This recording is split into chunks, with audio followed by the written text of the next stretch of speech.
Bonjour à toutes et à tous et bienvenue dans un épisode court sur le chatbot et son onboarding dans le e-commerce avec Christophe Chevalier de la société Botmind. Est-ce que c'est long de mettre en place un chatbot de zéro ? Alors oui, c'est long. C'est long pourquoi ? Parce que généralement, il faut entraîner cet agent virtuel, ce bot, à comprendre quelles vont être toutes les questions des utilisateurs. Et pour faire cela, il faut des centaines, des milliers de lignes de questions. Donc ça demande normalement énormément de travail, de récolte de l'historique et de paramétrage. Comment mettre en ligne plus vite dans ce cas ? Pour mettre en ligne plus vite, généralement, ce qu'il faut faire, c'est utiliser des solutions verticalisées.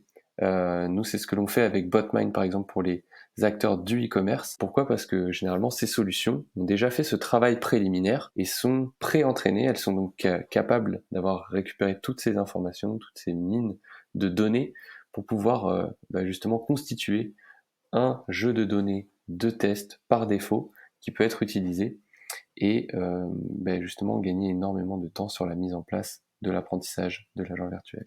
Donc concrètement, au bout de combien de temps mesure-t-on les résultats ? Les résultats obtenus, de la même façon, c'est dépendant aussi de la capacité d'apprentissage du système. On constate que lorsqu'on essaie de le mettre en place par soi-même, ça peut prendre plusieurs semaines, plusieurs mois avant de véritablement voir des résultats.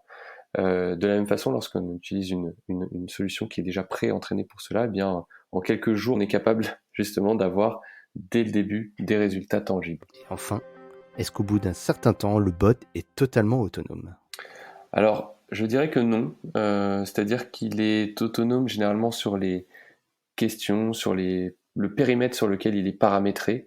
Il sera capable de comprendre le suivi de commande une fois qu'on a paramétré pour cela.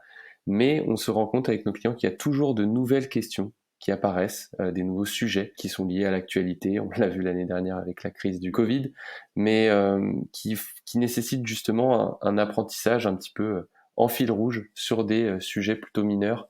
Mais du coup, je dirais que non, un bot n'est pas totalement autonome. Il a toujours besoin de ces petites piqûres de rappel et de nouvel apprentissage. Merci Christophe, c'était 2 minutes pour la mise en place d'un chatbot e-commerce from scratch. À très vite sur le podcast éditeur des partenaires Senpai.